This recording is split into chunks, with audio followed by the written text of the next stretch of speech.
Bam! Welcome to the Real Talk Sports Show, ladies and gentlemen. I'm your host, Mr. Jonathan Simmons, and we thank God for those of you who are watching us here live on our various platforms: Facebook Live, YouTube Live, Twitter TV, Twitch, and all the rest. And also, big shout out to those of you who are watching the program on the Phoenix Entertainment Group Roku channel. We thank God for all those of you who have decided to come in and slide on in and check us out here. As you can see, we're in our favorite place, the Holiday Inn and Suites, located right here in Stockbridge, Georgia. And sometime during the break, we're going to see a sample of their lovely delicacies. I'm going to say delicacies. There's really some good food, and they're going to bring that out, and hopefully we can all share together. Well, kind of. You got to do some virtual sharing. Speaking of sharing, anytime we do this show, we share it with one of those beautiful women on Sports Talk TV or radio. We simply know her as the Queen. Tree Dolman is in the building. Tree, welcome back. Hi, Jonathan. How are you? What's up? What's up? What's going on? What's going on? Well, good to see you. Good to be back here. So how was your Thanksgiving weekend? It was rough. But I am thankful for so many things, but it's still rough not having my hubby here with me physically. So, yeah. But how was your Thanksgiving? Yeah, so it was quite busy. I'm in the process. Well, technically, I have moved. I'm now a resident of East Point, and I tell people now what I'm involved in is trying to transform my 2-bedroom apartment from a 2-bedroom storage facility to a living facility for an actual person. Because right now I took all my storage and consolidated, so I got boxes like everywhere. So that's going to be my project to get all that ready and situated for the Christmas season. But other than that, it was great. My daughter cooked the great turkey. And speaking of that, we want to thank Mr. Alan Vigil Ford. He provides all of his employees with a free turkey. Yeah, so he loaned us with a big old ginormous. Oh, so nice. Yep, 10 or 12 pounder, big old boy. And so my daughter, she has taken on the great skills from my mother and grandmother, and she was able to cook up a wonderful turkey with the greens and all that kind of stuff. So, the kid ate well, no doubt about it. That's wonderful. I'm so happy to hear that. That is really awesome. And then, like I said, the moving, that wasn't too much fun on Sunday. That was a lot of labor. And but like I said, again, at the end of the day, it had to be done. And so we're just very thankful that we have, like I said, a new place to stay. And we now have officially closed all 3 of our storage facilities. So we're happy about that. Oh, good. Yay. Yeah, because that's like money just going. So I was like, no, we're going to put everything in here. Right now, I won't have any guests for a while because, like I said, again, if they came in, I could be sued for hazard. They might fall over a box or something. So to avoid a lawsuit, there will be no visitors to the Simmons home for a while. But I will have some type of what do you call them again when you have like a housewarming? Do I have that right? Housewarming, yes. There you go. So hopefully we'll have that at some point in time in the near future. Well, as usual, Tree, there's been a lot going on in the world of sports. It's been like crazy stuff. Coaches like on a carousel in college football. I've never seen anything like it. I mean, it's like real crazy. And of course, when we talk the college football segment, now you're gonna have to hold on. I already see you got your Mays top on, so just hang on. We will, in fact, got the big M. Let's get a close up real quick, boys. Of course, we're going to talk about the Maize and Blue did something that Michiganders have been waiting for a long time, and that is they knocked off their arch rival. I think the first time about 8 or 9 years, the Ohio State Buckeyes. And of course, if we talk college football, any football at all, we obviously have the Queen, but we have to have a champion. And now a Hall of Famer, 2-time Super Bowl champion with the New England Patriots, and a recent inductee into the Fort Valley State Sports Hall of Fame. The one and only Tyrone Poole is in the building. Hello, everybody. Hello, Miss Tree. How you doing, Reverend? Hello, everybody in radio and TV land. How you doing? Hey, Tyrone. What's going on, sir? All is well. Well, sir, how did you manage your Thanksgiving weekend? I know you're a man that believes in fitness. So how did you get your way through a time of year where it's all about the eating? Well, I did eat. Let's make that crystal clear. But after I ate, I let the food digest a little bit. Of course, it's always in moderation. And I went out and I ran a mile. So I let my food digest, and then I went out and ran a mile, came back and watched some more football. Wow. Okay, I'm already messed up now. He said, I mean, not like I took a walk around the block. I ran a mile. Hey, it's in my DNA, man. It's in my DNA. It's like breathing. Working out is like breathing to me. I don't feel good unless I work out. And that's called work that thing in real time. I mean, he wasn't playing around. He's like, okay, had the Thanksgiving dinner, and it's time to work that thing. Well, listen, man, like I say again, I'm excited and happy.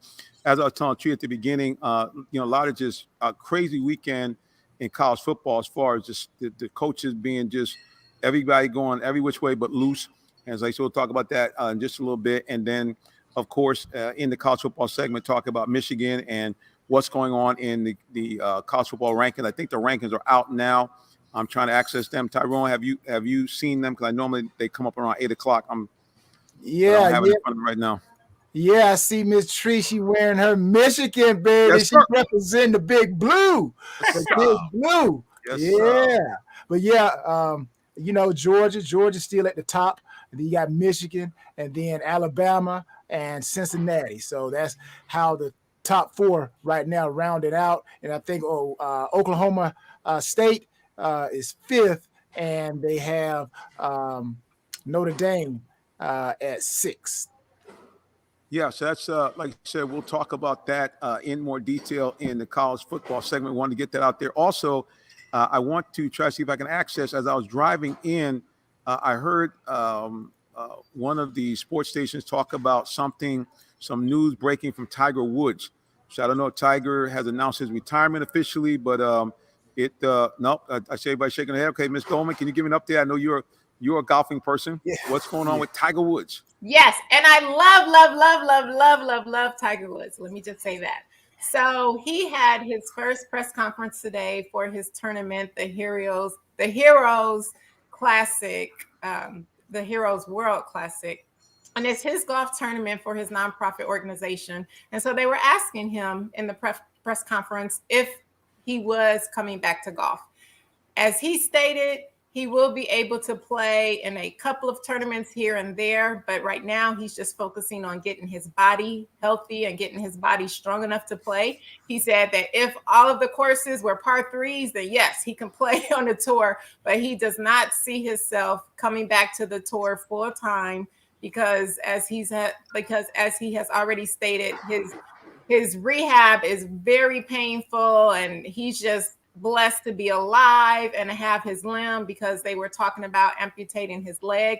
And so right now he said he's just focusing on getting stronger and stronger and doing as much as he can. But he is just happy that he can play the game of golf, but he does not see himself playing on the tour full time. But he does plan on coming back to a couple of tournaments.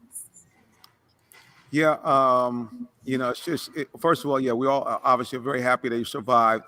Just a horrific accident, one car accident where the car I think flipped over, went into a ravine of some type, I believe, and it was really, touch and go for his survival. So we are obviously very, very thankful that he continues to rehab. And actually, we saw him out on the range taking a few shots, which also was very encouraging. And even him talking about the idea of coming back at all is big news for golfing fans. We had a chance to see Tiger here in Atlanta in that epic win here at the Tour Championship, where the whole crowd just engulfed the golf course. It was electrifying to be there and to see that, and to be able to kind of see him really what probably was the last time really in his quote unquote prime. So that was just great that we were able to part of that, and we thank God we were able to see him there. Tyrone, what do you think about Tiger Woods, a guy that like yourself was big on keeping himself in shape, and him potentially coming back to the tour in some way, shape, or form down the road? Well, one thing I'll say about Tiger Woods' situation is he has a story. Just like Cam Newton, just like all these guys and women, people, period.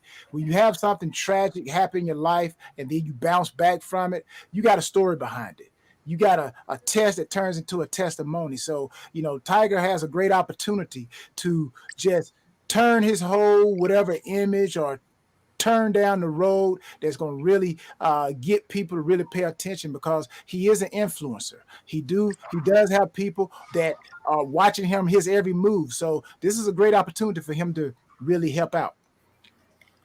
Yeah, no doubt, man. You gave me a flashback there when you said that turn of testimony. That's what my mom used to say back in the day, because everybody used to get excited, especially me being in ministry and being in church. People get all excited at the testimony. Saints would be, praising the Lord and running around the building. And, as a young guy, oh, yeah, I want to do that too. Mom said, well, that's admirable, dear. She said, but the root word for testimony is test. You got to go through something. So clearly, we're very, very appreciative of all of those folks. So let's go here to social media. Let's go to our man Todd, who jumped in the picture. He says, Tiger is addicted to, hold on a second. Let me go ahead and see if I can read this properly. Let me get them glasses out. Y'all help me out. Read them. My glasses are stuck in my pocket. What's Todd saying? Tiger is addicted to pain meds. He needs help. Whoa. Do you think so, Todd? You put Todd I'm to not some sure shade. What's going on. He looks coherent to me, but I don't know if he is struggling from pain medication, and if he does have an addiction. I am not aware of that. I hope that's not the case, but I do know that he is definitely in a lot of pain from this surgery. He even was saying during his press conference today, one of the reporters asked him if he was in pain at that moment, and he said yes, that his back was hurting and his leg. So I'm hoping that's not true, Todd, but that has not been confirmed yet. Yeah, I can't say this now, though. Todd is right to a point that you can get addicted to those pain meds. Think about it. Even like women, when they get their epidural, they have kids, to kill that pain. Sometimes you go through certain situations that, it depends on how high your pain threshold is. And some people don't have a high pain threshold, and they always run into the bottle, always run into something, medicine cabinet, to get rid of that pain. I can really see how this could get out of hand if it's not treated properly. But he is going to have to take some meds. I don't know anybody who has a threshold, other than Christ, but I don't really know anybody who has a true threshold that they could take a pounding like that and keep on ticking. So I just hope that he doesn't have to rely on them heavily. Yeah, Todd says he knows so. I mean, I don't know. All I can tell you is this. You say you know so, Todd? Yeah, I'm see Todd. There you go. He's I do have to say, Todd normally does come with the facts for the things that are, the updates that haven't come out yet. Todd normally does come with the facts. But like I said, I hope that's not true. I haven't heard that yet. And I do know that whatever happened to cause his accident, I know that they're not releasing it because they do feel that it will hurt him with his publicity and all the things that he has going on. So who knows what it is, but I hope, Todd, that is not the case. I really do hope. And I do know that, yes, a lot of people can get addicted to pain medication. Doesn't happen to everybody, but it does happen to a lot of people who aren't really focused on not being addicted, or if they try to use Tylenol extra strength instead of these opioids or different pain medications like that. So like I say, I'm just hoping that that's not the case with Tiger Woods. I'm really hoping that's not the case. What's hardcore? I mean, Tyrone, you being around the NFL, I mean, we know history that Brett Favre, it afflicted him. Other top athletes, it's hit them. And I know I've seen it, personally, real time in my family. My mom had a great problem with it because she had chronic pain syndrome. So she, after a while, the epidurals actually couldn't help her. They would give her like maybe about a 3-week relief. And over time, that went from, a year to 6 months and down. And I can remember after my first operation, I said to myself, man, look, if this is what women have to go through after C-section surgery and stuff like that, I said, man, I got a whole new respect, because literally I was in so much pain. It's like, remember my mom telling me this, the pain medication was what you needed basically to function. Like I used to have to walk like 4 times a day. And the only way I could do it is I had to time it and take my medication first, then do the walk and come back. And when I basically within about 4 hours, right before the next time, I was basically no more good. So, and it was pretty scary that first 2 or 3 weeks where I had to kind of wean down. And like you said, take a lot of Tylenol. It was real. Yeah, it was something. All right. Todd says, last comment by him. He said, listen, we all want him better. I'm pulling for him. He needs to surround himself with better people. He has yes people around him. Today's presser really is for his sponsors. Well, we had that problem, unfortunately, with Michael Jackson.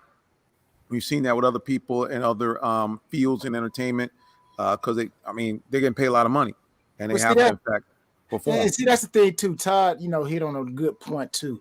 When you are a person you have any type of value or stature, people hang around you because they want something from you. I always say you got 5 types of people that you're going to run across in your life. If you haven't run across them yet, you will. Parasites, predators, players, participators, and then you got your true partners in your life. And most of us sad to say, we have more probably predators and parasites and players in our lives. So, when you're a person of stature, you're going to have people that are going to hang around you because they want something from you. And they're scared to tell you no because they feel like if they say no to you in any type of strong manner, that you're going to take away their livelihood. So if you're giving them money, you're going to take it away. So guess what? I'm not going to say anything to you. But they're going to go and talk behind your back and tell other people, hey, such and such need to stop this. You need to stop that. Well, if you're a true friend, a partner, then you go tell that person that. I agree. I know I am that friend that will tell it to you how it is. I know I've done that since college. I can tell you how many of my friends or even associates keys I've taken because they were drinking too much. And, my one friend that went to the NFL, and I was telling him because he had, like you said, a lot of yes people around him just telling him anything. And I was the one that told him the truth. But we do need more people like that. And I don't know. Like I said, I definitely know that he has those people around him because he's Tiger Woods. Let's be real. We already know that. But I do know that one of the things that he did speak about was the positive people that he has in his life and his family, which when you're going through serious injuries or rehabbing and surgeries, that really does make a big difference in your healing process. And I know that firsthand. So it sounds like his family, they are being very positive to him and supportive to him. But I also hope, like Tyrone was saying, that he has some godly friends who will tell him the truth and who really love him enough to tell him the truth, even though it may hurt. But like I say, I'm just hoping that he's not addicted to the pain medication because he's my favorite professional golfer. My husband is my favorite golfer, but he is my favorite professional golfer. And I definitely want the best for him. And that's true to all of us. We all want prayers to go up there for Tiger Woods. Hopefully not only just recovered in terms of physically being able to play, but obviously being able to get back to be a good man and a good father, because all the other stuff is secondary to that. All right, you know what we got to do, guys? We'll take a little break. You're listening to the Real Talk Sports Show, watching the Real Talk Sports Show, either live or on demand. However you're doing it, we say thank you, and don't go nowhere because we have more coming up on the Real Talk Sports Show. Are you in the market for a new vehicle? Well, check out Allen Vigil Ford Lincoln in Morrow, Georgia. We have one of the largest inventories in our area for both new and pre-owned vehicles, so we're sure to have something for everyone. Family owned and operated since 1982, customer satisfaction is our #1 priority. Come see our full lineup of vehicles and find the one that best fits you. Give us a call today, 678-726-5739, or shop us 24/7 online at allenvigilford.net. The day has arrived. It's time to let more people know about your business. You have the right marketing plan and the messaging in place. But do you have the right messenger? Good advertising and promotions need a professional sound so the message can be clearly understood. Don't leave your brand image to chance. Let our team of voiceover experts at CME lend you a hand. Give us a call at 678-304-8121 to find out how we can partner with you to give your business its voice.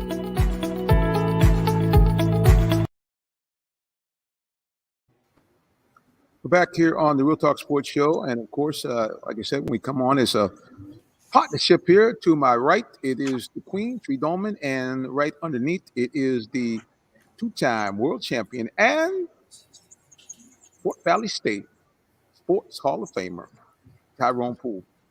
So it's like I said, we all hope everything goes well for him, and hopefully and prayerfully we'll be able to see him back out on the links. But more importantly, hopefully he does well as a man and a father. Well, shifting gears to talk a little more here. Hang on one second here. We're going to go to Mr. Tyrone, Mr. H.C. Hardy.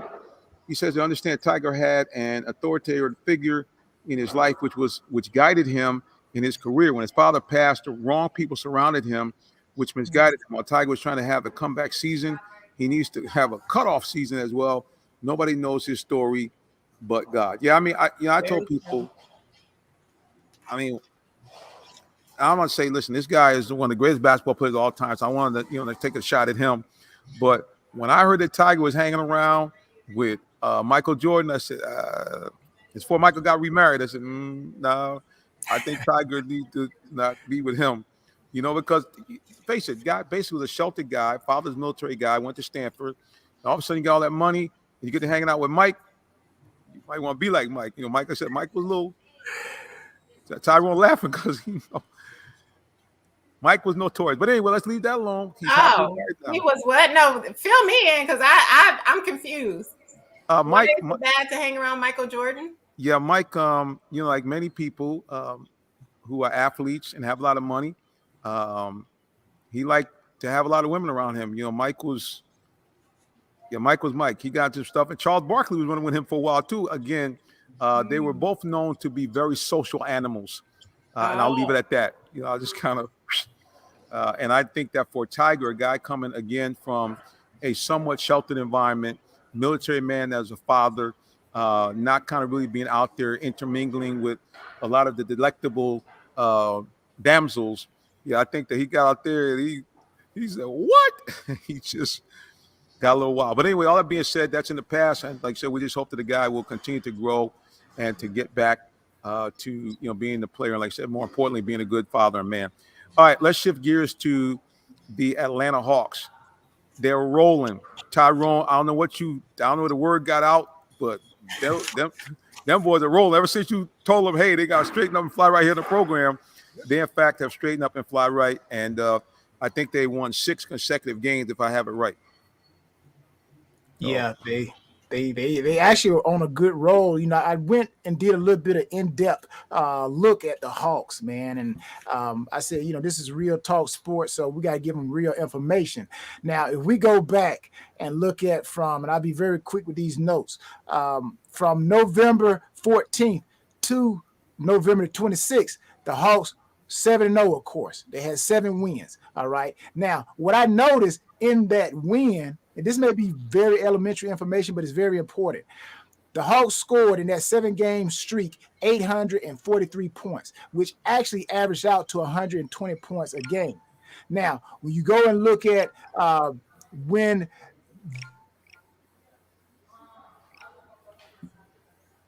prior to the 7-game winning streak, they were 1-6, right? And they were averaging 106 points a game. So it doesn't take a rocket scientist. You give the Hawks an opportunity. They score and they shoot the ball well, meaning they have to shoot from the field well. And when the Hawks are above 45, 47, in the 50 range, the Hawks basically are unstoppable. But when they are shooting below 45, 38, 44 in that range right there, they're not that good. And the other component I saw was when they have scoring in the paint, when they're scoring in the paint and they're hitting the field goals, they're unstoppable. So somewhere or another, they got to look and find out, those guys like John Collins, Clint Capella, and of course Trae Young, he being the Batman. That was the commonality that I saw in their 7-game winning streak. And then when they went 1-6 prior to the 7-game winning streak, you had John Collins, Clint Capella, and Trae Young doing their things, and Cam Reddish and Bogdanovic. Those were the role players. They were still doing their thing. So that is the chemistry. That is the culture that I think the Falcon need that culture, right? They need to have it. But that's what I think the Hawks need to continue to do, keep that culture, what I just described. And I think they could go a long ways and get back to the championship game to try to go to the NBA Finals. Tree, what you've seen from your Atlanta Hawks that you, first of all, are enjoying, and do you agree with some of the things that Tyrone was talking about in terms of what's making them a better team here in this last 8 games? I am enjoying that. I am seeing them have fun out there, but ultimately the big difference is that they're playing better defense. The defense will definitely equate to more points. It energizes the team, and defense is the key.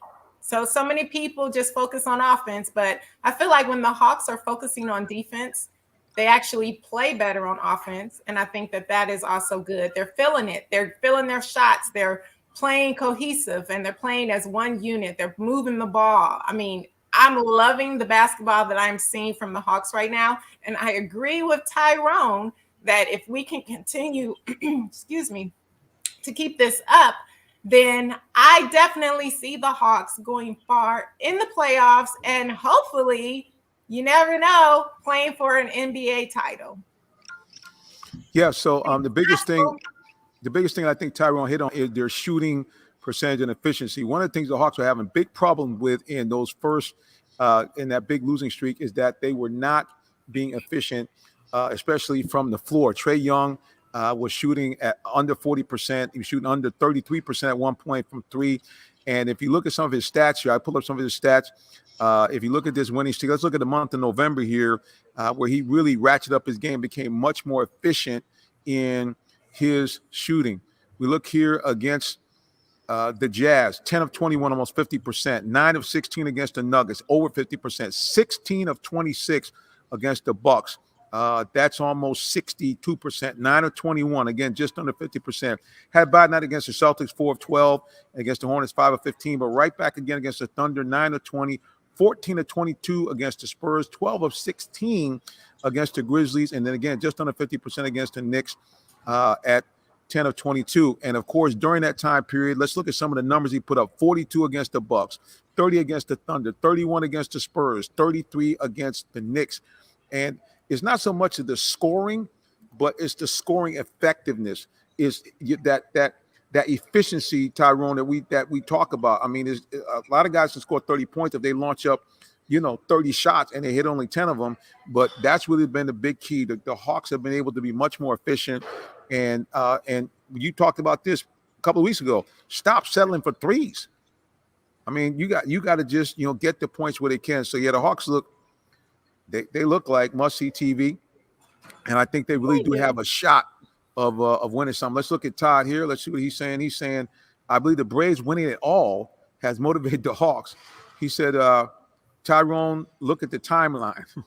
I'm not sure what he meant by that. I guess he was talking about, all the stuff that you meant in terms of in November, how they turned it around. Well, how can his team? But I do also want to point out that you can't just look at the fact that they had losses. You also have to look at the teams that they were playing with those losses. Like that stretch that they had on the West Coast, that was a difficult road stretch. So it's not like they were just playing mediocre teams. And don't get me wrong. Yes, they should have won a couple of those games, but I can understand a couple of those losses. They were playing some really great teams. So I just want to point that out as well.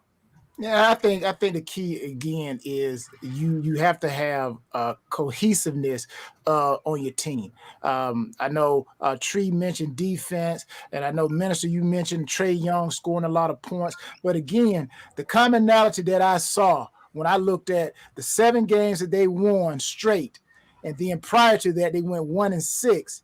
You had John Collins, Clint Capella, Trae Young. That is what I consistently saw. I saw Cam Reddish. He was in the scoring box. You had Bogdanovic and all the other guys. So at the end of the day, just like any sport where it's a team, even in a 4x1 track and field, you can't say the ankle leg is going to be the guy. We're going to wait until the baton get to him and he's going to win it. No.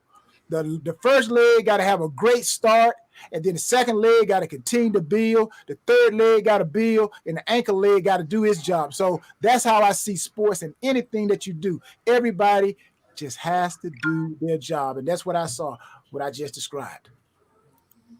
See, this is why this man's a former Patriot. Notice he closed out with "Do your job." No, that's just anything. I know people want to put that label on the Patriots, but that's in life. Just do your job. Just do what you're supposed to do. But they just are the ones that probably spoke more of it on that slogan tight. But I think that's just commonality. Just with this show, we all do our job. Man, we have a perfect show. But when one segment, I could be the special teams. Tree, she loves defense, so she'll be the defensive side of the show. And Melissa, you the offensive side. So if I don't do my side, then it could be probably a hard game. So, or Tree don't do her. So either way, I'm just saying, it's a cohesiveness. And that's what the Hawks are doing. Cohesiveness. They're playing. A lot of guys are playing together. There's no doubt about it. I think they finally got the message. Now, how do you think, you guys, as we get to the end of the segment, how are they going to make out now? Once again, they're two really, I think, better two-way players. You now have DeAndre Hunter and now Cam Reddish again out with injuries. What must the Hawks do to kind of hang in there to, keep this streak and keep everything rolling? Tree, you first. Somebody's going to have to step up. But the good thing is that the roster that the Hawks have, I just think it's amazing. I really think it's one of the best rosters in the NBA. Cam Reddish, we know, is, oh my goodness, he's just an amazing player that comes off of the bench. I really love how hard he plays defense. I really love that he is not afraid to go and score on anybody. He really plays both ends of the court. So I think that not having him, thankfully, it's game to game, so he's not out for a long period. Hopefully he comes back quickly. But while he is out, we definitely need somebody else to step up. And then also with the right ankle sprain from Bogey, we need him back as well because he's also a sharpshooter. So we just need players to step up. And like I said, the bench is full. So I'm very confident that somebody will step up and fill in that role. Am I really confident that they're going to go as hard as Cam Reddish? I'm not sure, only because I love how hard he plays defense. That's the big key for me with Cam Reddish being out, is that we also need not just somebody who's going to shoot great shots, but somebody who's going to make their presence known on the defensive end of the court. All right, we'll go to the break. The only thing I got to say about it, play the hometown kid, Sharif Cooper. That's all I'm going to say. Listen, guys, we got to take a quick break, and then we're going to shift to football. You listen to the Real Talk Sports Show. Keep it locked right here for more.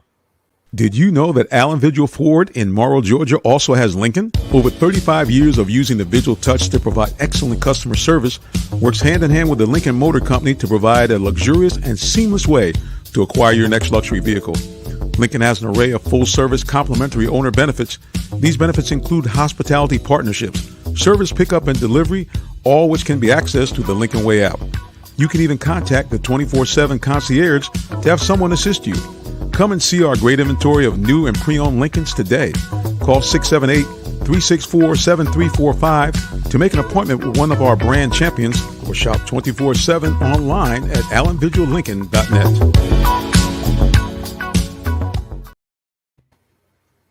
All right, guys, we are back here, and we're going to shift into some college football. Before I do it, I'm going to do two things. I'm going to bring on a special guest that is going to talk a little bit about the Georgia Bulldogs. She is a former Bulldog herself, former beauty queen at the University of Georgia, also All-American in track and field, and she is an on-air personality on multiple sports shows. I like beauty, so you know who I'm bringing up. The lovely Miss Monica Kabler is back in the building. What's going on?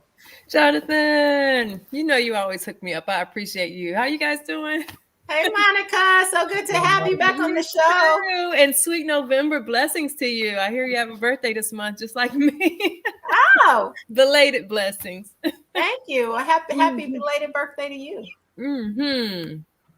I'm very excited, Tyrone, because I have on either side beauty and more beauty. So I'm excited. And before we actually go to college football, I do want to talk about this. This is also Giving Tuesday, and each one of you guys has a nonprofit that you're involved in. So really quickly, just give a big shout out to your group and how people can find out more about your nonprofit. Tree, first, the floor is yours. Well, thank you. First of all, thank you, Jonathan, for the donation. That was pretty awesome. And you can find, I have two nonprofit organizations. The first one is Making It Better Me Incorporated, where we help our youth. Our website is makingitbetterme.org. And then I also have Go Great for a Cure, where we raise funds for brain cancer research. And our website is gogreatforacure.org. So that's makingitbetterme.org and gogreatforacure.org. I like it. Mr. Tyrone Poole, the floor is yours, sir. Yeah, and again, I want to reciprocate. appreciate the donation, Minister. But Tyrone Poole 38 Foundation, what is it? Tyrone Poole 38 Foundation reforms, refills, and restores ultimate success in people's lives through fitness, education, and humanitarian efforts. But our greatest prize is the family, and how we do that by trying to reunite the family, because I believe that the family is the foundation of everything that we see. And the reason why the youth and the reason why the world is out of hand, because the foundation isn't intact. So how we try to get the foundation back intact, we hold father and daughter, father and son events, mother and sons, mother and daughters events. And on top of that, we also give away food during different parts of the year. So if you want to help us build champions locally and globally, go to Tyrone Poole 38 Foundation.org. Again, it's Tyrone Poole 38 Foundation.org to the R and the G. There we go. All right. Love the Miss Monica Cabler. The floor is yours. Mine is takeflightforlife.org. Check it out on Facebook, Instagram, Twitter, all social media platforms. We're doing a huge Giving Tuesday promotion today. So clock in, make your donation. Even if it's a small amount, it definitely will pay off. We're doing building life skills in youth through sports education, health and wellness, childhood obesity prevention, and STEM education for our youth. Now, can we also send a Cash App donation at Take Flight for Life? Can we do that? Absolutely can at Take Flight for Life. Well, how about that? Well, let's see what's happening. Survey says we see the dial spinning. Hook. We've hit the trifecta, boys. We have now made a donation to Take Flight for Life. And listen, guys, I tell you to please do the same thing. I know people think that you have to give like a ton of money, but no, every dollar helps. I don't care if you got $5. Go ahead and send it out. You got 3 great organizations, Take Flight for Life. You got a Tyrone Poole 38 Foundation, and also Ms. Tree actually has 2, Making a Better Me, and what was the other one? Great for a Cure? Great for a Cure. Great for a Cure. So that's it, guys. There you go. It's Giving Tuesday. But here's the good news. Let's just say, I fell asleep and forgot. You can give on Wednesday. I mean, it's not called Giving Tuesday, but the money will still have the same effect. I'm just saying. All right, shifting to college football. The rankings are out. Tyrone, give us to us one more time. Who had him last time? Was it Tree had him or was Tyrone? You had him, right? Tyrone. Yeah, Tree got that Michigan on, so she ought to do it. But hey, I can tell you about who's number 2. Yes. Wow. Okay. Wow. Hey, all I gotta do is talk about who's number 1. We know Georgia's number 1. That's why we got Monica on. So we got 1 and 2 on. Michigan's number 2, and Alabama sitting at 3, and then you got Cincinnati, Oklahoma State, and then you got Notre Dame. Notre Dame is some people who don't like Notre Dame will say. Depending on who you ask. Well, it's incredible. It's incredible to see that and see what's going on here in college football. And it's funny because the AP had Alabama 4, which was set up a crazy semifinal having Georgia against Alabama, but fortunately, the ranking committee said, no, we're not having that. Yeah, we're not putting them there. And of course, here's the thing. We're talking about Alabama, but in fact, if Alabama loses to Georgia in the SEC title game, there is a possibility they don't go at all. Because it's going to be very hard to put a 2-loss Alabama team over one loss Oklahoma State team. That's going to be tough, or even a 1-loss Notre Dame team. So, Alabama's going to have to win and in order to get in there, I think.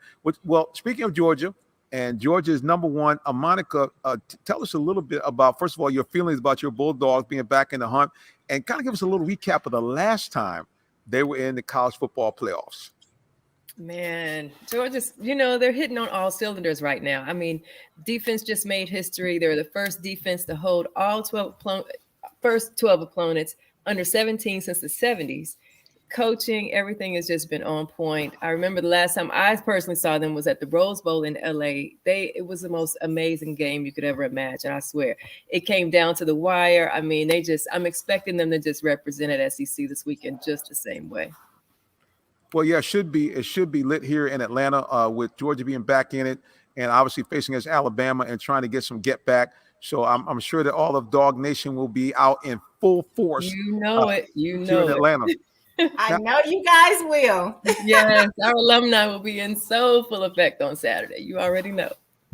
So now tell us a little bit about the camaraderie too that you found in Georgia, because that was one of the things that surprised me. You had that clip for the Rose Bowl, and a lot of people don't know that the great actor from Power, Amari Hardwick, is a former Georgia Bulldog star. So tell us a little bit about that whole experience and the vibe. Man, it's such a vibe. I mean, we have so much of I call it the Georgia Dog legacy that we come back from every era you can think of. But yeah, Omari, he used to play football at Georgia. Some people don't know that, but he was definitely representing. And his brother as well, he played basketball at Georgia. So there's a lot of history there. They come back to support Hall of Fame for Terrell Davis, Champ Bailey. It's just such a tight-knit family, and we always come back and do what we got to do to show our support for our dogs. We look forward to that. So now we got to go to Miss Dolman because, as you know, Tyrone, look at that shirt. Look. I know. Michigan. Oh, my gosh. Let me get a close-up on that. Here we go. All right. How to make you feel a treat to see Michigan not only win, but really knock off their arch rival Ohio State after so many losses to the Buckeyes? Yeah, we cannot stand Ohio State. So back at one point, actually for a majority of time, that was the number one rivalry in all sports, was Michigan and Ohio State playing against each other in football. And normally a lot of times Michigan would win, but lately we have not. Ohio State has been taking that game. And so the fact that we actually won, and not just by a little bit, we stumped Ohio State. I am so excited. And on top of that, we're number 2 in the polls. It's a great day. Go Blue. Tyrone, we saw, look, that's that beauty queen grin right there. All I see is the white teeth. That's that beauty queen grin. And rightfully so. I mean, they basically did some of the things you have to do in order to stop a team like that. Tyrone's talked a lot about defense and how you can manipulate a defense to work together. And one of the things that Michigan did, which Tyrone, I know is imperative, the Michigan offense, by being able to run the ball so effectively, really was part of the defense by keeping a very potent Ohio State team off the field. How important is that when you go against a big opponent, Tyrone, to really dominate them at the line of scrimmage, like Michigan did Ohio State? Well, I want to say this. It's very important, number one, what you just stated. But I want to say this, about the Georgia-Alabama game coming up. I know we about to get into that.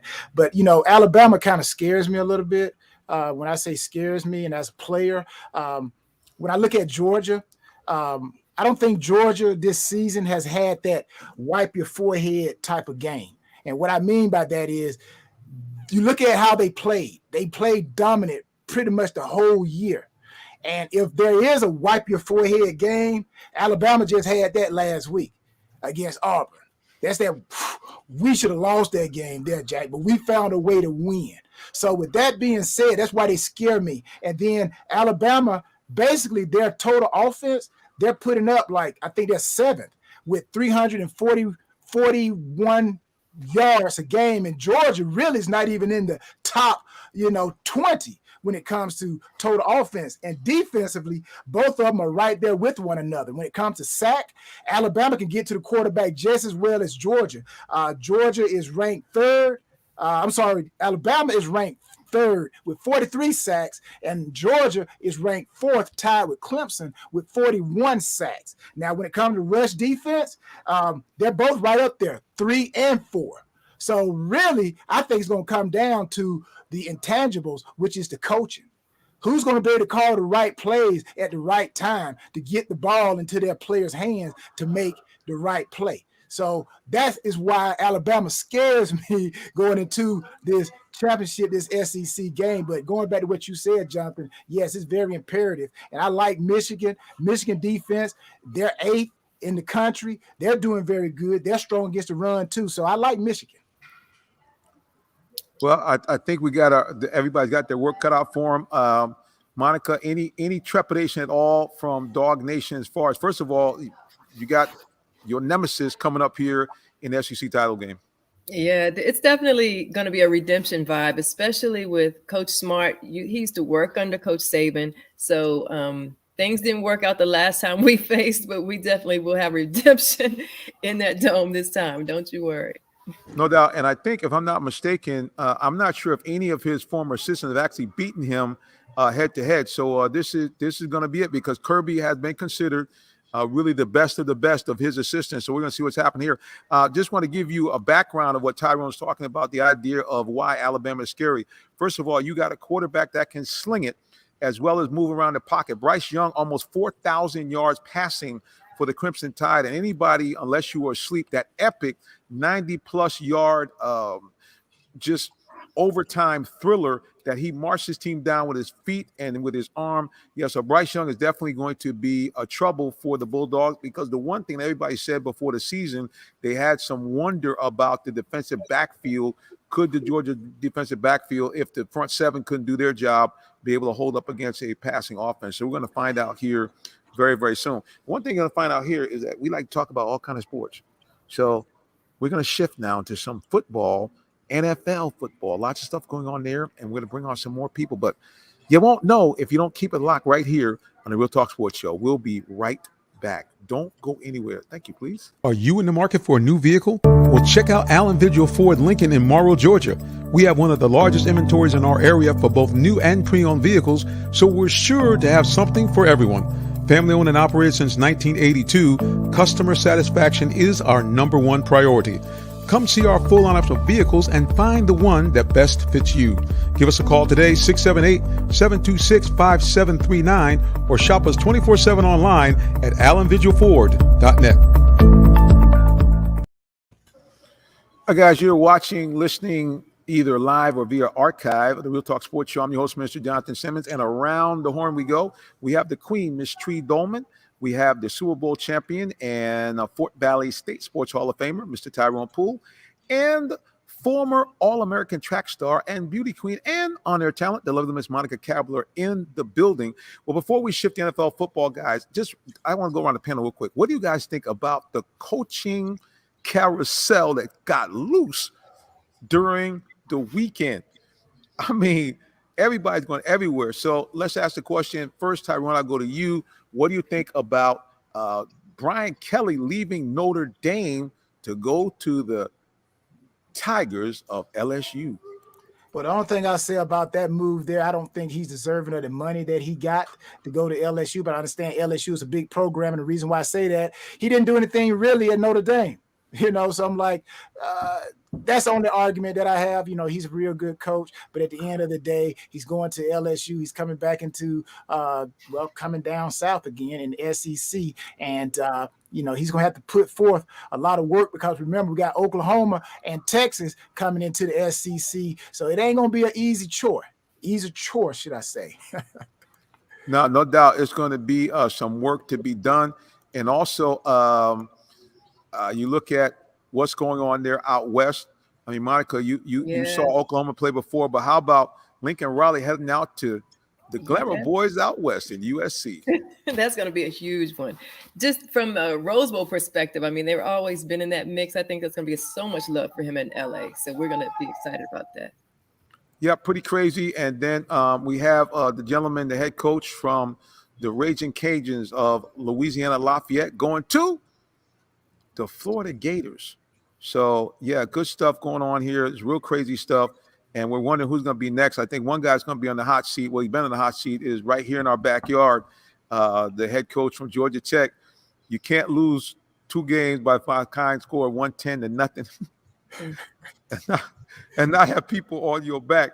So, Coach Jeff, I hope you can turn around, brother, because it's looking rough. And right in your neck of the woods, Miss Dolman, young Mr. Tucker got a huge contract from your Sparty. Well, not your Sparties, but your arch rival, the Sparties. What do you think about Mel Tucker getting all that money? First of all, it's not my arch rival. I love the Spartans too. I know y'all don't believe it, but one person can love both schools, and I'm one of those people. But I am very excited that until this new contract, he was I believe the highest paid with his contract with $95 million. But now that the coach that's going to LSU is getting $100 million, I think they did that on purpose to make him pay higher. I'm not sure how many years, but anyway, I'm very excited and very happy for the coach from Michigan State. I think that is definitely well-deserved. I love the way that he coaches. I love the fire that he instills in the players. I hate that they have the losses that they have, because I was really rooting for them and hoping that they would be able to play for a championship. they really have a great program, and I really don't think that this is the last that we're going to see of them. Yes, it's too far going to move up this season, but I have high hopes of them for next season. All right. Well, we certainly going to have a lot of fun watching college football for the remainder of the playoff season and bowl season. And next year, who knows what's going to happen? Well, also, if we're talking football, we got to talk the NFL, and we have to talk our Atlanta Falcons. And when we do that, we bring in the guy who is the embedded beat writer for the AJC here in Atlanta for the Atlanta Falcons. He also is an award-winning sports writer and Esquire par excellence. The one and only D. Orlando Ledbetter is in the building. What's up, D-Led? Hey, Reverend Simmons, how you doing tonight? Thanks for having me on the show. Hello to everybody, Miss Monica, Miss Tree, and Brother Tyrone. How you doing, D-Led? All right. Well, sir, good to have you back.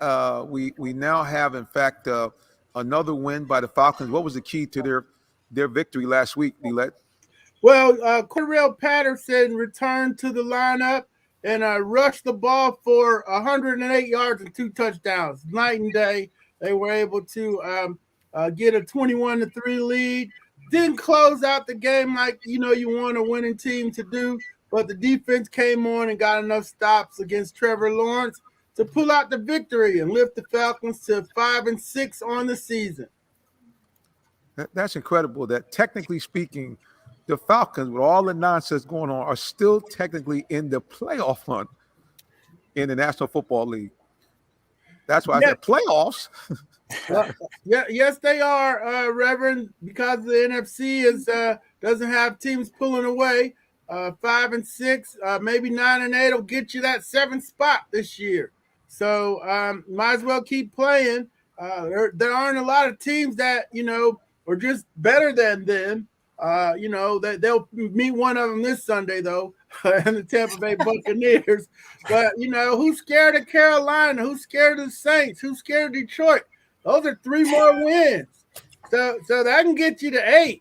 So then all you got to do is try to figure out how to beat Tampa, Buffalo, and San Francisco. So if you can win those 3 games, you technically are in the hunt. And if you can upset one of those games, you probably go into the playoffs. That's incredible. Is up and down as this team has been. The fact that they're still in and football. I mean, Tyrone, any given Sunday, that's not a joke. All the guys are pros.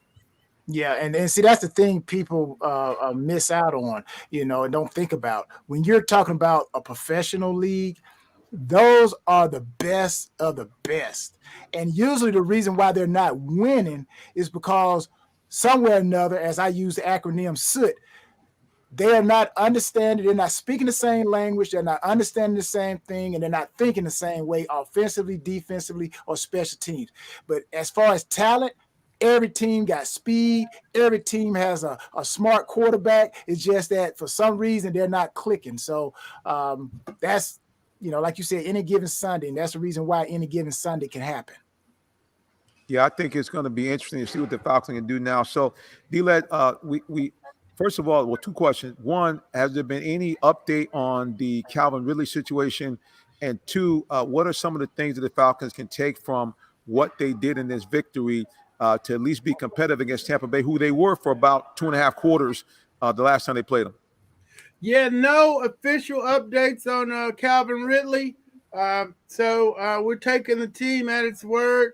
Have reached out to Calvin's people, and they're taking a low-profile approach at this point, just trying to get him ready. And so that was one thing. Now the Tampa Bay Buccaneers, the Falcons did that. It was 25-28. They took the Tampa shot, got back in the game some kind of way, and then it got away from them in the 4th quarter. But that's the sign of a good team putting his foot down, when they got challenged. So since then, Tampa's gone on their way, had a couple missteps. They lost to the Rams, which, no shame in that. But then they lose later to the Saints and then to the Washington football team. But then they go get it corrected, beat the Giants, and then come back last week against the Indianapolis Colts. get down by 10 at halftime, and storm back behind the passing of Brady to Gronkowski and the running of Leonard Fournette, who went for 100 yards, 3 touchdowns, also caught a touchdown, had 4 games. He just got loose last week on the Colts, and that's what the Falcons have to look forward to on Sunday. Treaty, you have any questions here for D-Led about the Falcons and their state right now? Well, honestly, I really don't think that it's going to be close against the Tampa Bay Buccaneers. That's just my opinion, just because of how they've been playing and looking at the Falcons. But it is true any given Sunday. But what do you think are some things that they can do well against the Buccaneers to help keep the score down from Tampa Bay scoring so much on them, in my opinion? I don't know if that's yours. Yeah, that when you look at the stats, which I did earlier when I was doing the Bowtie Chronicles podcast that's coming out tomorrow, there's one glaring area that you can attack Tampa Bay at, and it's their secondary. Only problem is you're not going to have time to attack the secondary because you can't block their defensive front. So I'm like, hey, maybe you keep 8 people in. They don't do this in the pros, Tyrone, but they do it, Little League. I'll leave everybody in and send one guy out on the route, So give the guys help because you can't block them one-on-one. So maybe you can send 3 people out and keep 2 people in to help because it's going to be free runners at the quarterback. So that was one of the things I came up with. You got to attack the secondary. You got to figure out however you got to do that in a pro football style of way, do it. Because their cornerbacks are beat up. They haven't been together. They got 2 safeties that are their 3rd and 4th leading tacklers. But, yeah, you got to block them and put some points up on them because that's the only weakness I see in the Tampa Bay Buccaneers. Let's go social media real quick. Our good buddy Todd again, he said, D-Led, you're a wise man. I got a question for you. If the Falcons are a car, engine about blown up, no playoffs for this team, pump your brakes. This was Jacksonville. And then he said, what are we seeing, D-Led, that makes us believe this is a playoff team? No, he's not reading my tweets. I said, hey, I'm not talking about the playoffs until they beat somebody. Until you get over 500, don't come at me with this playoff talk. So I'm like, until you beat Tampa Bay, San Francisco, or Buffalo, we don't really need to have this discussion because that means you gotta beat Detroit, you gotta beat New Orleans, and you gotta beat Carolina. You needed the last play to beat the Saints the last time, and you lost to Carolina. And Detroit, they're gonna beat somebody. We gonna beat the Falcons. I put that out there. That's all, y'all sound like the Jacksonville fans last week. They're like, "Oh, we can finally get one." Wow. So I mean, I'm being realistic, but just because the NFC is, they got everybody grouped there together, somebody's gonna make it. Somebody might be 9-8. Todd, okay, you're a smart man. This is a mathematical situation, bro. We're not saying the Falcons are worth nothing, but we're saying mathematically, if they somehow could be 9-8 or even possibly 8-9, they might get to that famous playoffs. Playoffs? Talking playoffs? Yes, that's right. With the Falcons, we could be talking playoffs if, in fact, they get to 8 wins. So, Todd, you pump your brakes over there. And we're just doing some math here. That's it. Well, I say this real quick. Yes, sir. Jump on in. D-Led was speaking on like in Little League, you keep everybody in and send one guy out. But I tell you how the Falcons can get an opportunity to get more passes to attack that secondary. It's called deception, basically. What they can do, they can line up in empty. Now, there are different types of empty formations. I'm going to give everybody kind of a crash course here. There are different types of empty formations. Empty is not necessarily empty. Okay, when is it not necessarily empty? When you see those 2 outside guys, and guys outside the tackles are close to the tackles, that is a formation that could max protect. Okay, so what that does when you go empty, it makes the defense have to spread out. So I don't know if it's built into the Falcons' offensive system. I know they love to run the ball, but if they were to just be like a magician and be deceptive and show a formation to get the defense to align to it, and then max protect and hit them like that. But again, if you have your way and you say, all we're going to do is run the ball, play action, then of course you're not going to get to that point. So, I don't know. Maybe it's because I've been around a coach who I thought was probably one of the greatest coaches when it came to making adjustments, and that's Bill Belichick. Yeah, no doubt about it. So I'm going to let you guys kind of take the floor. Monica, do you have any questions there for D-Led? Now, if you see me disappear, guys, because I have to make sure y'all start laughing. But if I disappear, I got to make sure that my laptop is plugged in, else we'll all be off there. So you guys go ahead and take it. If you have a question, Monica, go ahead. The floor is all yours. Okay. I'm thankful for the insight, new perspective on the Falcons. We're definitely my team, but we'll pray for divine intervention. That's all we got for Sunday. Oh yeah, that's a good place to go with it. Divine intervention could happen, and we all believe in miracles. I know when I covered Reggie White, he would always get healed by God by Sunday. His hamstrings were always in question, but God would somehow heal him in time for him to go out there on Sunday and throw some folks around. So that's definitely a place to go for some inspiration for the possible intervention at the Mercedes-Benz Stadium on Sunday. But let me ask you this question here. The Falcons defense, when you look at it, scoring, I feel like there are certain types of plays and things that happen on the field that if you're good at that, you give yourself an opportunity to win. Converting third downs and stopping third downs is one. And scoring touchdowns when you get inside the red zone. And defensively, stopping when they get inside the red zone. Bend, but don't break defense. Now, when I look at the Falcon defense, they are dead last when it comes up to points allowed. They've already given up 302 points.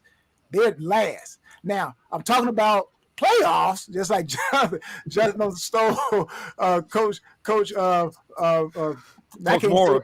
Coach Mora, my coach. I actually said a joke because he was my coach actually in Indianapolis, Jim Mora. Good guy, but he was totally old school coach, man. But anyways, playoffs, 302 points, really. Would we want the Falcons in the playoffs? I'm like, really? I like to see the best of the best. And sometimes there are teams that don't have a winning record, but they are just as good as the teams that do have a winning record. So with that 302 points, man, do you think the Falcons really got a chance? Tyrone, no. But I'm trying to keep hope alive here. It would be a heck of a story if they got there. We didn't think Coach Smith's team was going there either in 2008. And Matt Ryan's rookie year, you got a rookie quarterback, you're rebuilding the whole thing. You got some guys on defense, and somehow they got to 11-5. And this team here, they've won 3 games on last second kicks. They've been blown out by 43-3. 48-25, so they've been getting their, taking their lumps. But you got a staff that's trying to put in their foundation, and I always felt that it's better to build and teach off of wins than it is off of losses. So as many as they can get this year, lay that foundation, be competitive, try not to get blown out like we saw. And, build for the future, because all these young guys that are playing now, we need to find out if they're any good or not, because if they're not, then you better go get some more players. Y'all don't make Todd about the fallout over here. Y'all get the CPR, because he said, for the love of God, why don't the Falcons run some read option, go to these high school coaches in the playoffs? They run better offense than Coach Smith. I don't know whether Todd just doesn't like the Falcons. He don't like Coach Smith. He don't like anybody with the Falcons. I'll just be honest here. At the end of the day, I would think it would be impossible to run a read option really with Matt, because, that's not his thing. I don't think he has the wheels for that. Even though D-Led, I be telling Matt all the time, when he rushes, at least has 5 attempts, the Falcons have a winning record.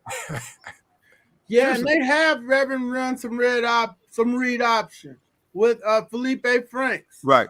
So it hasn't looked very good, but they've run it. They've tried it. Yes, Go ahead, Tyrone. I was gonna say, now this is a non-Falcons question here. Get the Falcons a break. Take them out the eye a little bit. Take them out the oven. Take them out of the oven real quick and let them cool off a little bit before we put them back in. But D-Led, what are your thoughts, man, about the Rams, man? The LA Rams. I'm like, I don't see them as dominant as I thought they would be when they brought over Von Miller and they got Ramsey and then, of course, Aaron Donald, man. I'm like, if you're looking at the Rams and you're betting, if you were a betting person, what type of odds would you give the Rams on getting to the Super Bowl? They're using the all-star team approach. Les Snead was one of our guys here in Atlanta for a long time, and they're just trying to stockpile talent. But football is the ultimate team sport. Yes. You got to play together. Yes. And so I don't know how much, Coach Raheem's the coach out there. He's a straight ahead guy. So, if he could pull it together, that's going to be a great feat for the Rams. My problem with the Rams is the quarterback. He's never been a winner. Even at Georgia, they were supposed to be the number one team in the country, and he never won. He never been a winner. And so we're seeing now the injuries are creeping in, and when it's time to play these big games, you don't see him throwing these beautiful balls and that he was throwing against the easy teams and so forth. So my problem with the Rams is at the quarterback spot. I don't think he's a winner, and I don't think you could pull that all-star approach off in 1 year.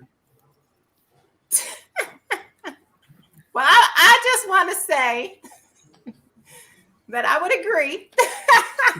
It's hard to go from Detroit to the LA Rams where you've been losing all the time, and now you go to this team where you're winning a lot. But I do think that the adjustments will be made. And like you said, it's hard to do in 1 year, but I'm hoping, I really do, because I do want to see Matthew Stafford succeed. I'm always going to be a fan. Actually, I had on his jersey tonight that I was going to wear on the show. And then I realized that my Lions are playing my Vikings next week. And so I'm not rooting for either one of them against each other. I'm rooting for both teams. So I changed to my Michigan, and then I saw that we were number 2 in the nation. But I do root for Matthew Stafford, and I am hoping that he can get that mentality in his head, because that it is mental, and a lot of that is the mentality. So hopefully being around these new coaches and these new players, he will believe and start believing more and become that winning cornerback that I know I want to see, and I think that a lot of other people want to see in him. Okay, Ms. Cabell, I'm going to need some help. I don't know if this is like the thing that you great queens do, but I mean, you see how she straddled like about 8 fences. Well, I kind of like Detroit. I like Michigan. I mean, is that like what y'all do? That's how y'all keep the glamour and the smiles? Got you. Okay. Exactly. You got to be loyal to where your people are. So got you. Wrong with that one bit. I was just trying to get a better feel. I kind of, because she hit a lot of different teams. She's, I like them all kind of deal. See, I got this guy's jersey. That's a queen thing. I got you now. Okay, I had to get straightened up. Okay, now I'm back in here. Okay, Todd. Now Todd said something. I'm gonna ask you guys about this for a second here. Okay, Todd said, Tyrone, Matt Stafford is a pick six machine.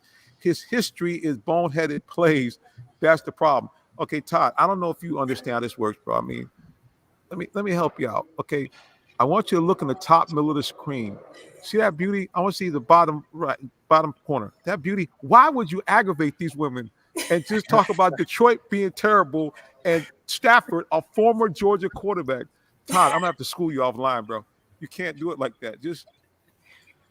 But I will say this. But speaking of Matt and D-Led, you have been pretty steadfast on this, all for about the last, really even before the Super Bowl. You have guys come on, they lambaste Matt and basically blame him for everything that's wrong with the Falcons. But at the end of the day, I was telling people, you can say what you want about the guy, but the guy has been a winner.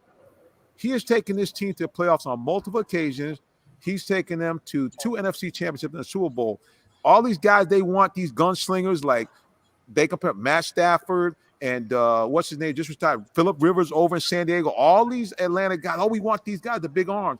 But these guys have some really good teams. That team that Rivers had with LaDainian Tomlinson, that was some good Chargers teams. I don't see no Super Bowl appearance from them teams. So is it really the case, man? The guys they so mad that Mike Vick couldn't come back. They go hate on Matt, or am I missing something? But people calling Matt all the time mediocre quarterback. Yeah, I get that even with my Monday night friends that I watch the games with on Mondays. And, now we're starting to we got hall passes for Thursday night to see Dallas and the Saints. So, but no, I mean, he's the winningest quarterback in Falcons history. Took you to the playoffs, took you to your first back-to-back winning seasons. When they put a team around him, when they block for him, they go to the playoffs. Arthur Smith knows that. Terry Fontenot knows that. Now they just got to fix the line. Okay, and you got to put some weapons around him. You got Cordarrelle. You got the Pitts kid if he can get him going. And the rest of the weapons are 6th and 7th round guys. He's missing Ridley, but the formula has been put weapons around Matt, protect Matt, you go to the playoffs. Even with the sorriest of defenses. The defense that went to the Super Bowl was the worst ranked defense ever to show up in the Super Bowl. And it collapsed eventually in the second half. The defense in the NFC Championship game couldn't cover the tight end or Colin Kaepernick, so they didn't go to the Super Bowl. But Matt had him on the 6-yard line ready to go if Roddy doesn't get interfered with by Navarro Bowman. So I don't know what these people are looking at or what they want.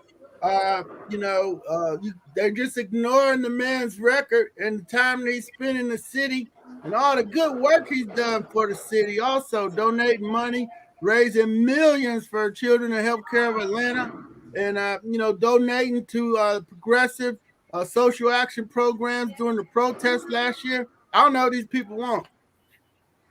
Yeah, I don't know either. See, this is the time I need my shades because Todd has not come up with something that is incredible. Now, Monica, I know you spent a lot of time in LA. Have you heard anything about this rumor I'm about to put up here from Todd? Okay, y'all, just take a deep breath. Todd claims that the coach of the Rams has stolen Goff's girlfriend. That's why he was traded. No, I don't know. Please help me. Did you hear anything about this crazy stuff? I mean, I see you laughing, right? Okay. No clue. This is news to me. I'm going to stay out of that. Todd, I'm going to have to put you on a timeout, bro. I mean, seriously. I want to put you on a timeout. No more. Yeah, he's got that all wrong. All he got to do is go to Instagram and he could see Sean McVay's girlfriend on there. There was some mention of Goff commenting about her, and that might have, that's just rumor, TMZ type stuff, and I try to stay away from that. Yeah, unknown caller. I'm gonna leave that alone. I'm gonna leave. Is that my phone? No. Yeah, I'm on here. I'm busy. Okay, I can't. I'll call you later. All right. I'll tell you what. I got a question for D. Liz as well. Cordarrelle Patterson, what do you think the Falcons are going to do with him? If I'm correct, he only signed a 1-year deal, but he's becoming the mainstay, so to speak, as far as giving them life and energy on offense. So he's already becoming a fan favorite. What do you think they're going to do with him after this season? Well, Tyrone, he wants to be here. He's from Rock Hill, South Carolina, right outside of Charlotte, so all his people can come to the games.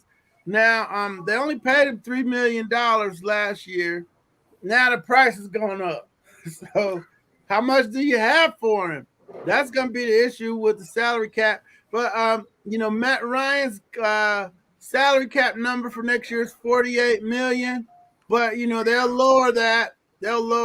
Give him his money up front and lower that to create some salary cap space. They can treat his contract like the ATM. So you can. I don't know what his value is now.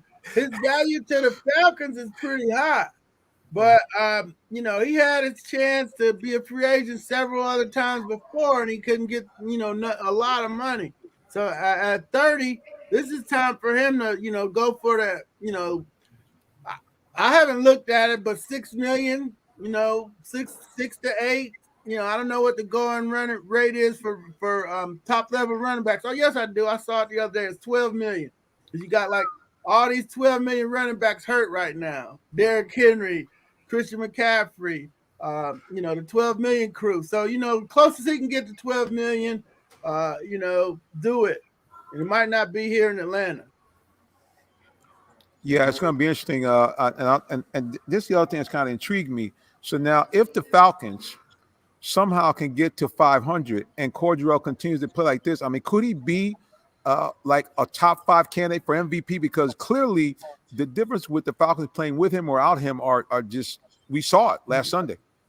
Yeah, I think you got to win, to be in that MVP talk. I mean, win big. You got to be up there with Aaron Rodgers, Kyler Murray, just being a very good player on a mediocre, middle-of-the-road team doesn't get you a lot of MVP votes.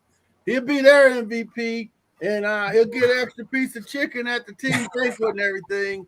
But, I don't think he's going to be in the league-wide MVP stuff. Hold up. An extra piece of chicken? Yeah, at the team banquet, you get an extra piece. All right. Well, I guess I need to find out why I need to be MVP, because I always use an extra piece of chicken at any banquet. So I need to kind of figure out what I need to do to make that happen.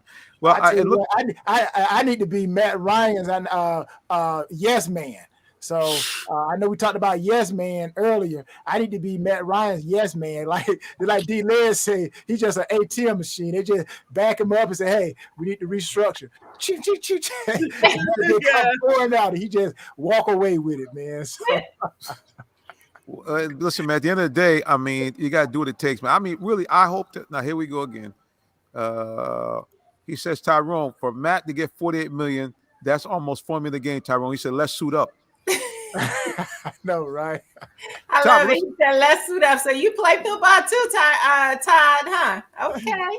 Now, Todd, let me try to help you out again. Go to Tyrone's Instagram page and look at them workouts, dude. Now, Tyrone looked like he could do some work. Now, Todd, never met you, bro, but I don't think you cut like that. Tyrone got some kind of 8-pack or 9-pack thing going. I don't know what he's doing. But I mean, Tyrone, he can do some work right now. You never know. He could be in shape. He could live in the gym too. You just never know.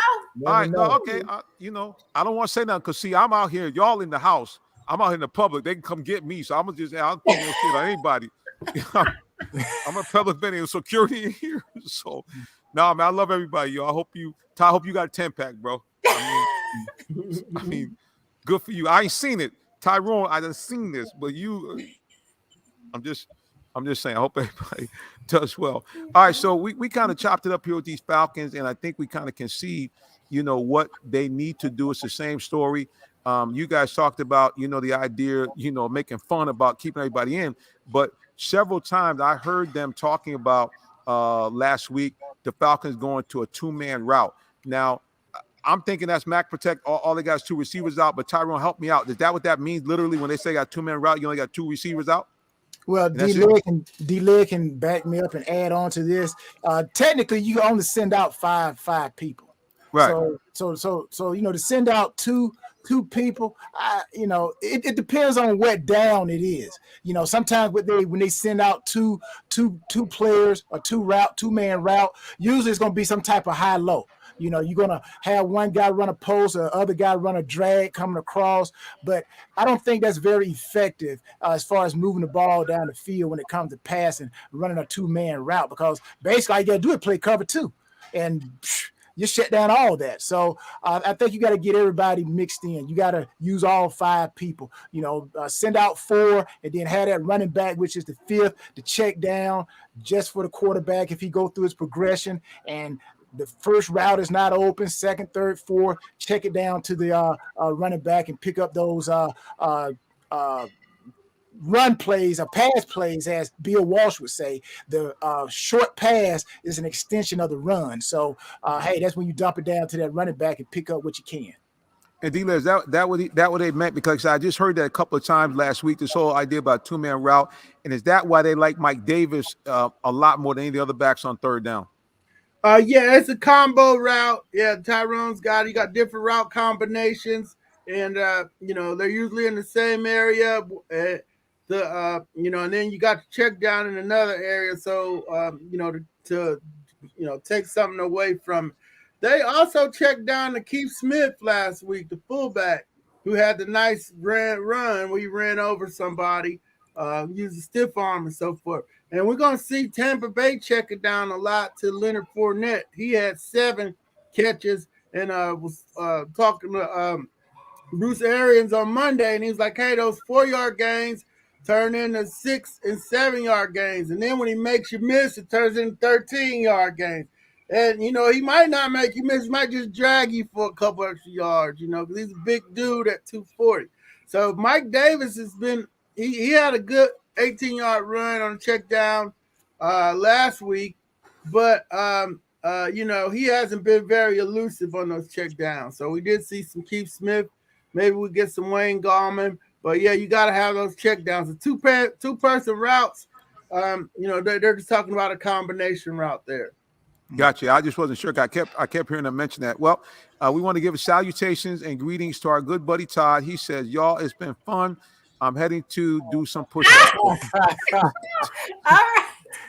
Todd trying to get his game right, trying to get his game up there, get his weight up. You got to work that thing. That's what we plan to do. Evidently, hit them push-ups. So we ain't mad at you, bro. Get yourself in shape. Like you said, I'm telling everybody, please, if you want to kind of get inspired on a real tip, here's a guy that's been retired from the league. How long you been retired, Tyrone?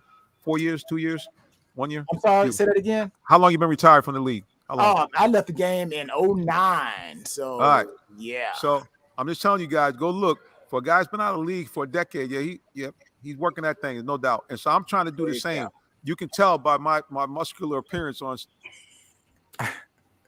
Oh well, I gotta do more work anyway. What can I say? I'm trying. Hey, D-Led. So let me just ask this. Dante Fowler looked like he appeared for a moment. Are we seeing his inconsistent play because he's injured? Is the scheme, or is he just this is all we're going to get from Dante Fowler from here out? He's I'd like to think there's more there. I've seen him with the Rams playing off of Aaron Donald, and that looked pretty good. 11-5. Now you're seeing Grady get down. And folks are accounting for him. So now Fowler's got his one-on-ones. He's got to get home. So he's not they're not playing him a whole lot of snaps. So he's fresh. So he did have a hyperextended knee. Now it's kind of time to put up or shut up. But my story yesterday was on he's at 3.5 sacks. And his contract calls for him to get money at 5, 7, 9, and 11 sacks. So if he gets to 5 sacks, he got $1 million, man. So if I'm him, I'm going to get them sacks. Right now. And if he gets to 7 sacks, he gets $2 more million.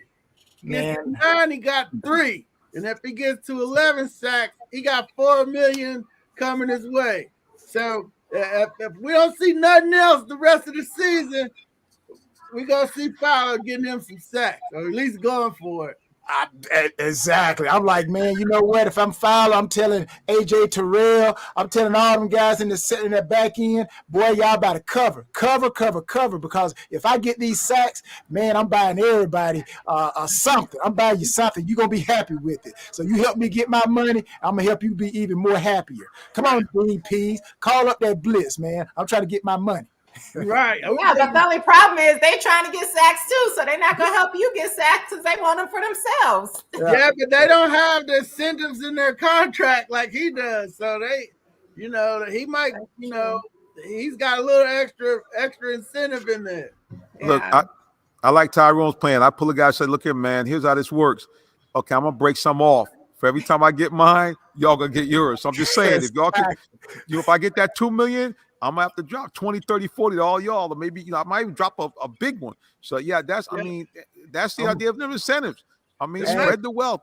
Hey, even buy D-Led a new hat, man. Say D-Led, you talk good about it. I like that hat too. You look like dapper.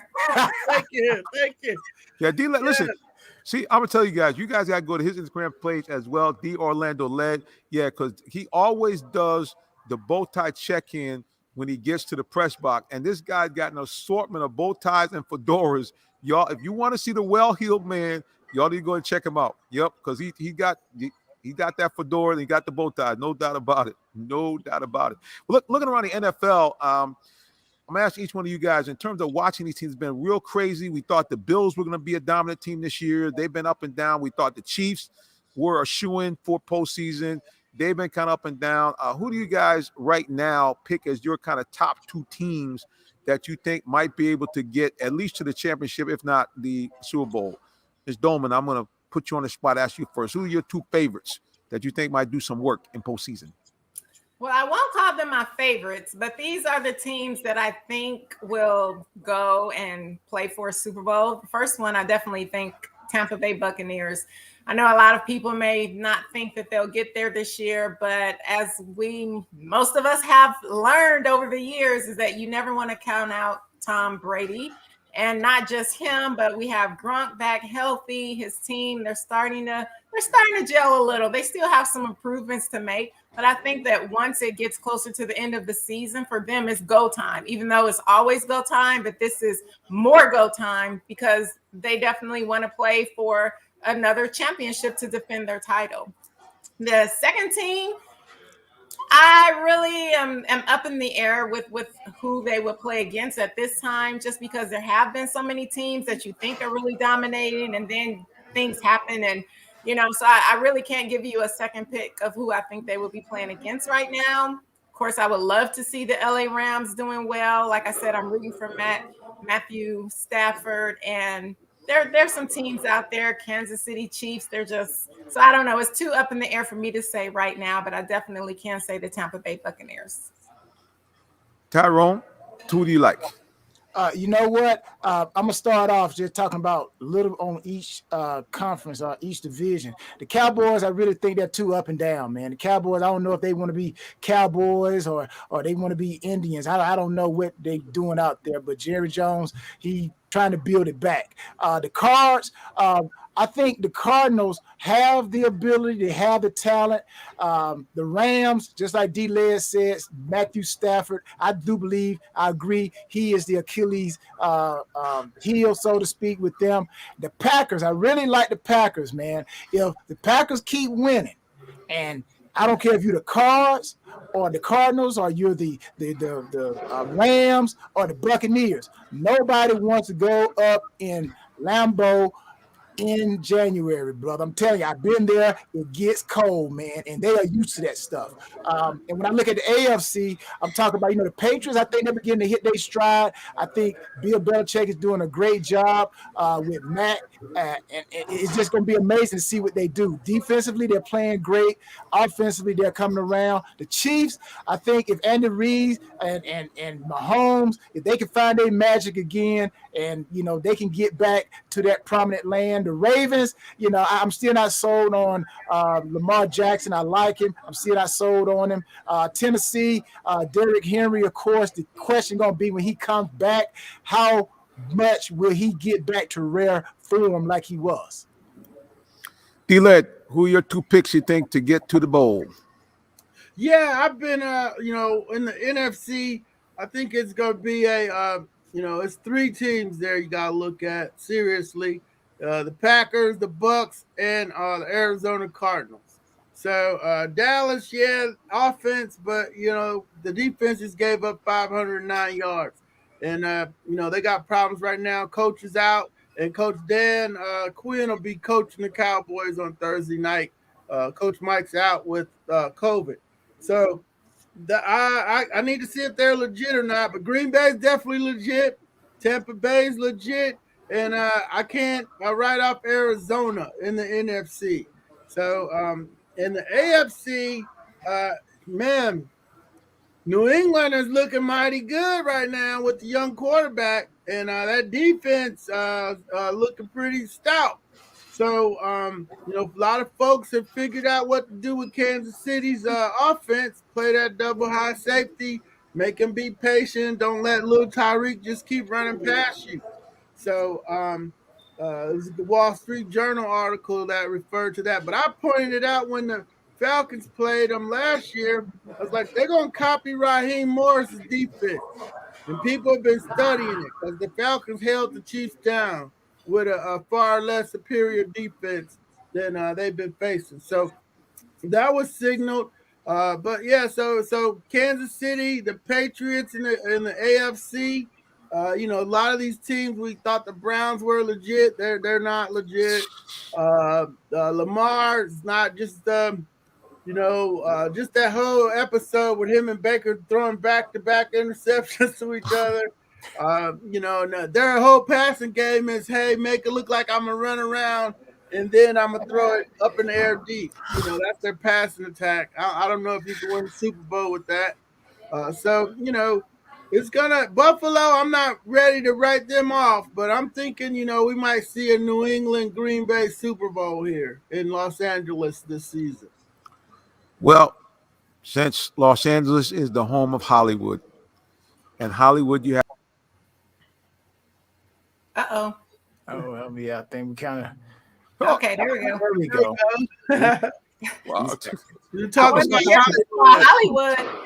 Yeah, so Hollywood, what better place for a scripted event to happen? Now, wouldn't you think it would be something for a Hollywood ending to have the Tampa Bay Buccaneers put in New England Patriots in the Super Bowl?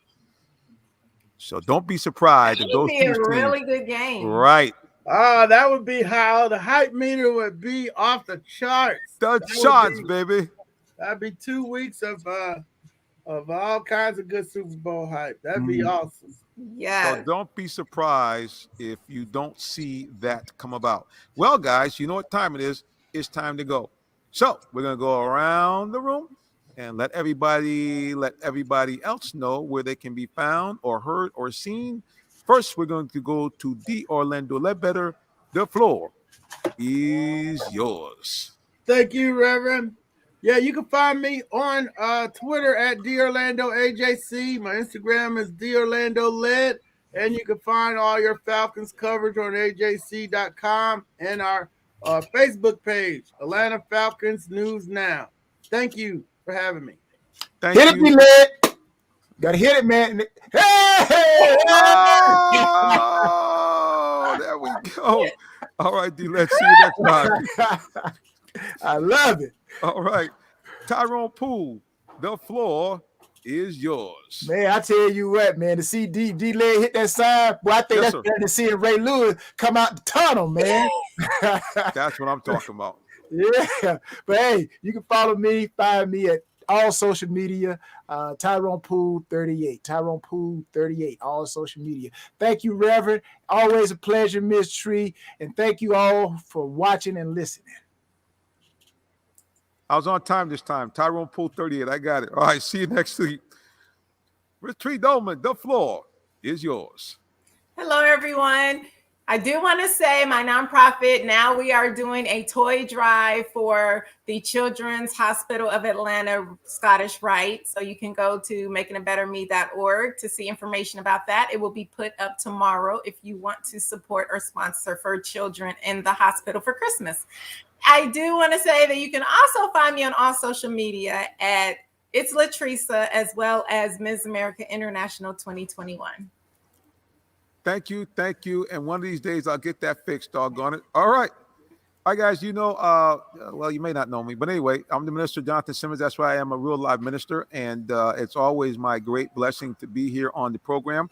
First of all, follow us. When I say us, follow the show at Real Talk Sports 7 anywhere on social media. You also can find me personally on social media at Minister J Sim. If you want to contact me, you can hit me up, email jsimmons@realtalksports.net, or you can simply give me a call on the cell 678-410-9833, and we'd love to communicate with you. Speaking of communicate, I want to communicate this one thing really quickly. If you don't know God, if you don't have a connection with the maker of heaven and earth, you need to get to know his son, Jesus Christ. He loves you. He died for you, and he rose from the dead with the key to living, which is salvation. So if you believe in him, repent of your sins, two great things happen to you. Number one, you become a citizen of the kingdom of heaven. And number two, you become a child of God, an adopted child of God with all the benefits therein. Great benefits are, number one, you can go to God directly in prayer yourself. Number two, you can have forgiveness of your sins. And number three, you get to go to heaven when you die, not that nasty place called hell. I don't know about you, but I prefer option number one instead of option number two. right, everybody, until the next time, God bless you and have a great and wonderful rest of your evening or day or morning, because I don't know when you're watching, but I know you're watching. God bless.